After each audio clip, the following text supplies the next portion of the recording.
कल्याण डोंबिवली महानगरपालिकेच्या निवडणुकीत भाजप आणि शिवसेनेनं युती करावी अशी इच्छा नेत्यांची आहे, पण सामान्य कार्यकर्त्यांची युती करण्याची इच्छा नाही।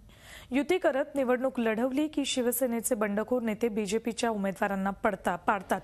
मागच्या निवडणुकीतही याची माझी इच्छा आहे। यासाठीच आज साईबाबांचा आशीर्वाद घेत साईंना साकडं घातल्याचं कल्याण डोंबिवलीचे आमदार नरेंद्र पवार यांनी शिर्डीत सांगितलं। यावेळेला नेत्यांची इच्छा आहे की युती असावी, पण सर्वसामान्य कार्यकर्त्यांची अपेक्षा आहे युती नसावी। कारण युती झाली तर शिवसेनेचे बंडखोर उभे राहतात आणि भाजपचे उमेदवार पाडतात।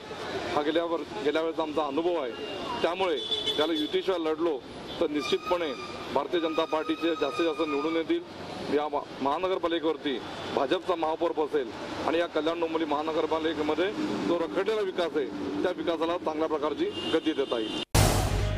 झी 24 तास रहा एक पाऊल पुढे।